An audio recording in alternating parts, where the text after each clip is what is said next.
ini yang terdiri oleh saya sendiri, Izwa, Akila, Julia, Najiha, Anas, Badrul, Fadila, Farhana, Rauda dan Syamimi. Konsep dan definisi serta objektif bagi kemahiran rekreasi air. Konsep dan definisinya adalah difokuskan kepada kemahiran keyakinan diri dalam air yang melibatkan peserta atau pelajar menggunakan kemahiran fizikal. Selain itu, membina keyakinan dan menyelamatkan diri serta mengapungkan diri dan berenang di air.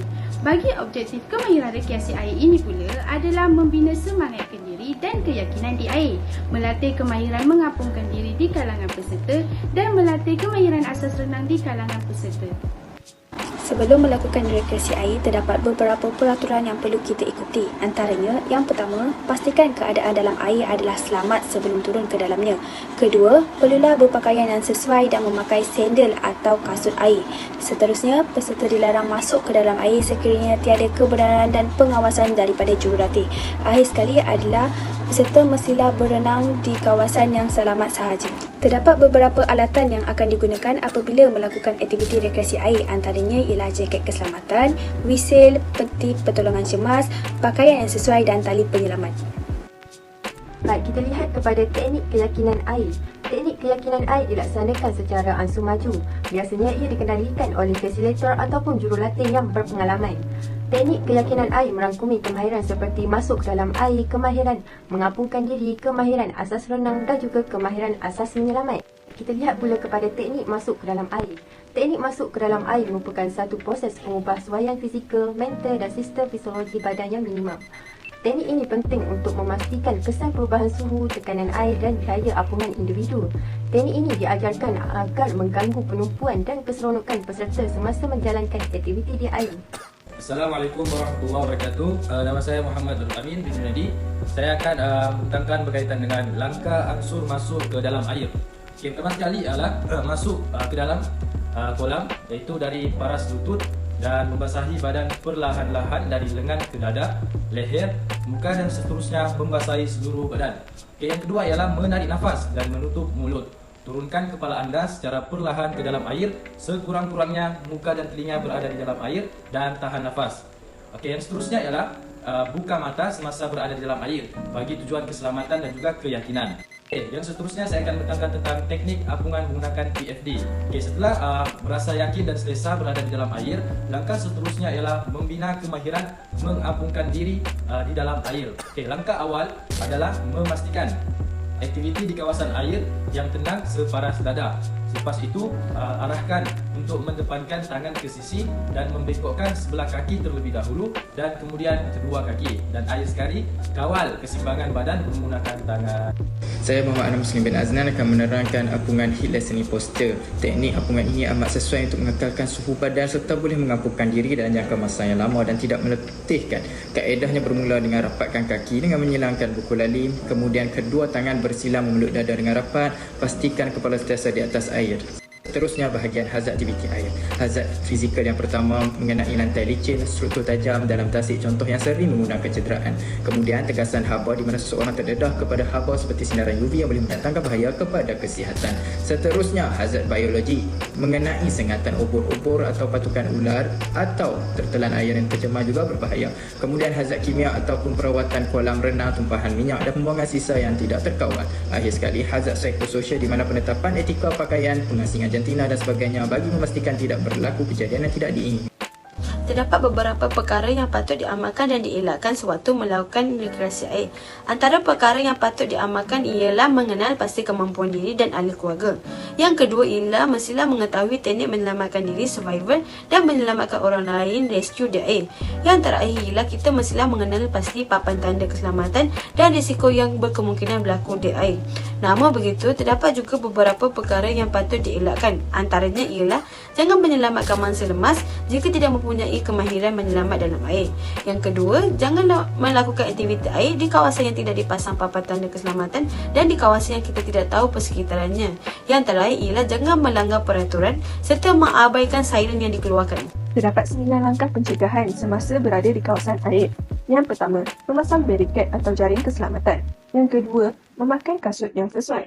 Yang ketiga, meletakkan papan tanda, bendera atau kun keselamatan. Yang keempat, menghadkan zon bagi permainan jet ski, orang berenang dan juga kawasan berkayak.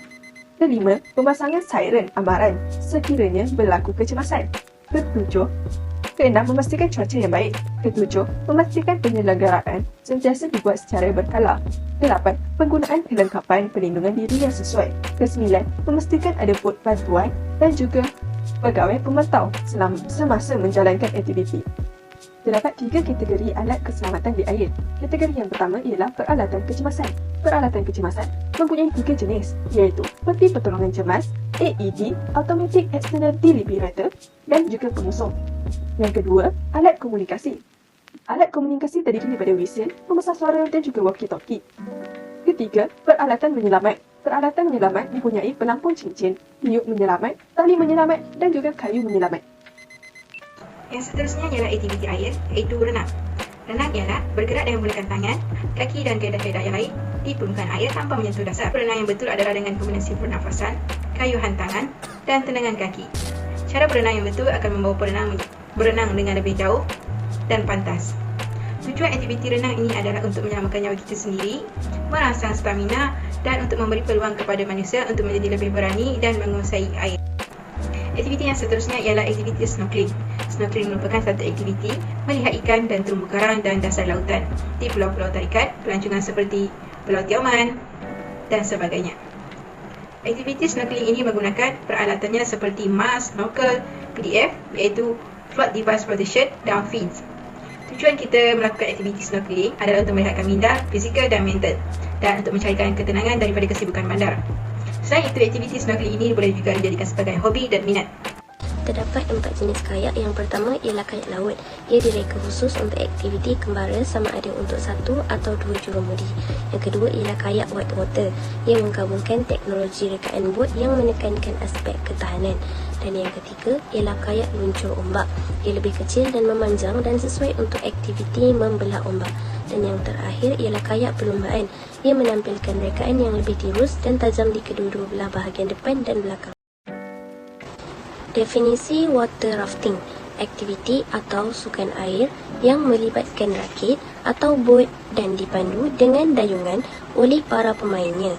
Kebiasaannya, sukan water rafting ini dijalankan di air putih atau white water yang melibatkan jeram terjunan di sungai, tasik atau empangan.